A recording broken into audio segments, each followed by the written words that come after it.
Asambleísta Dayana Pazleg, asambleísta por Guayas, por el Partido Social Cristiano Madera de Guerrero. En sus hogares. Bueno saber también que nuestra iniciativa hizo que devolvieran la mirada a la gente, que legisladores de otra bancada no solo hablen de femicidio, sino que hicen la bandera en esta lucha por conservar la vida. En el Pleno, en las últimas semanas, hemos debatido varios temas trascendentales. La coyuntura que dicta la detestable corrupción ha copado nuestras agendas y está muy bien. La lucha contra la corrupción es un tema apremiante que merece ser tratado con responsabilidad. Pero yo tengo otro cuestionamiento urgente que me oprime la garganta. ¿Existe algo realmente más importante que conservar la vida? En lo que va del año, 80 mujeres han sido víctimas del femicidio y el silencio se ha convertido en el peor enemigo de nosotras. La violencia es la máxima expresión de poder que los varones tienen o pretenden tener sobre las mujeres. Necesitamos voluntad política clara para erradicar la violencia de género en todas sus formas. La discriminación, el insulto sexista, la descalificación por ser mujeres, los golpes, los insultos, la tortura, el femicidio. Dejemos de actuar como si hay temas más importantes, como si la violencia contra la mujer fuera un asunto únicamente de mujeres, de minorías. Esta es una tragedia que afecta a toda la sociedad y que desintegra a la familia. Para mí como mujer, lo más importante es mantenerme viva y vivir sin miedo a ser agredida física, verbal o psicológicamente. El femicidio es la más grave y extrema consecuencia de la violencia contra la mujer. La espeluznante cifra aumenta y seguirá aumentando si desde el Estado no se toman medidas inmediatas para erradicar esta problemática social. Es verdad que conseguir que se tipificara el femicidio fue un gran logro, pero el verdadero desafío está en evitar que nos maten. El femicidio es uno de los pocos crímenes 100% previsibles, porque no empieza cuando nos han arrebatado la vida con 17 puñaladas, empieza mucho antes, con golpes, con insultos, con amenazas.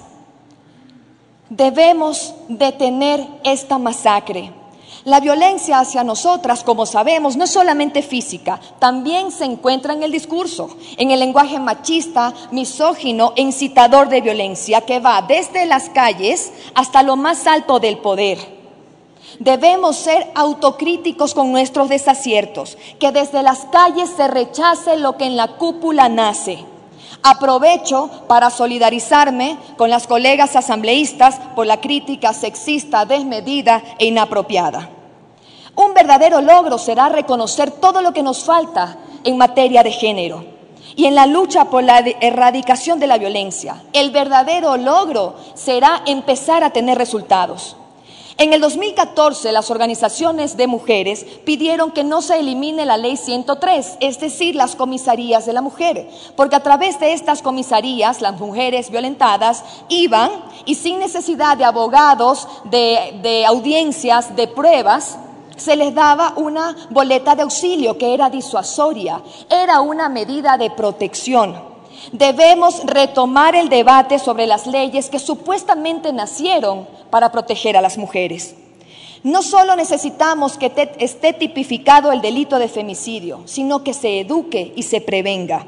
Los comportamientos socioculturales deben transformarse. Debemos romper con los ciclos de violencia y deshacernos de los fastidiosos y dañinos estereotipos.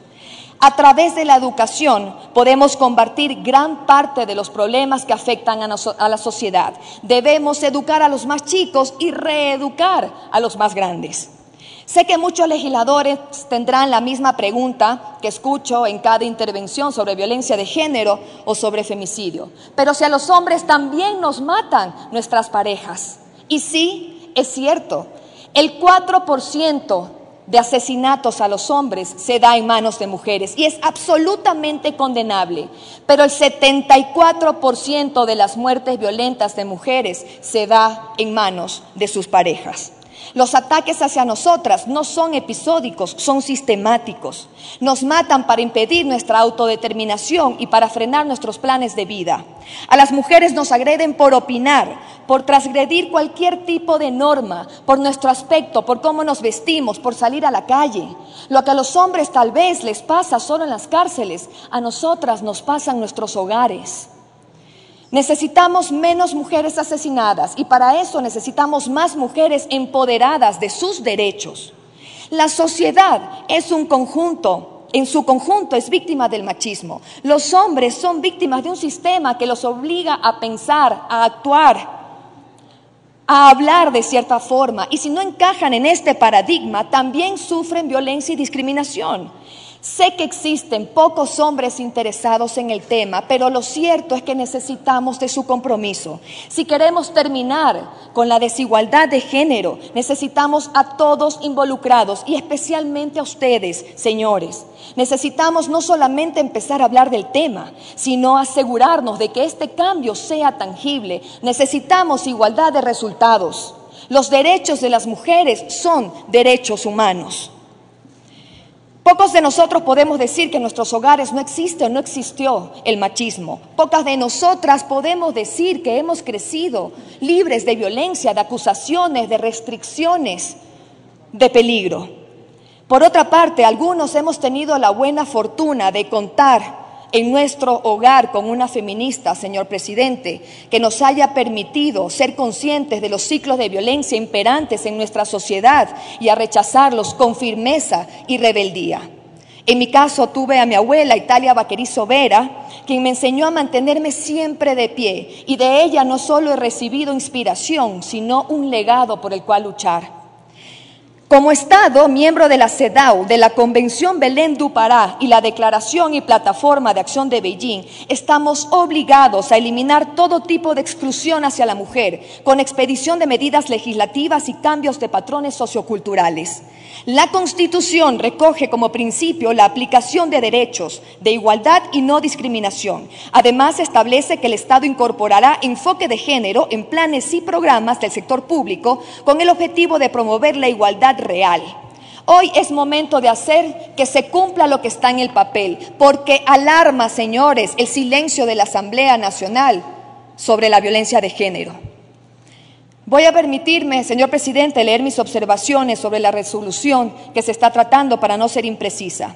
Coincidimos en condenar el aumento de femicidio, exigir al INEC una nueva encuesta sobre relaciones familiares y violencia de género, instar a la función judicial la construcción de un sistema de registro unificado de casos de violencia de género, exhortar a la Comisión de Justicia de la Asamblea Nacional para tratar de forma prioritaria el proyecto de ley orgánica de acceso a una vida libre de violencia de género, fortalecer las relaciones con las organizaciones de la sociedad civil, organismos internacionales y el Grupo Parlamentario por los Derechos de las Mujeres para el desarrollo de medidas legislativas.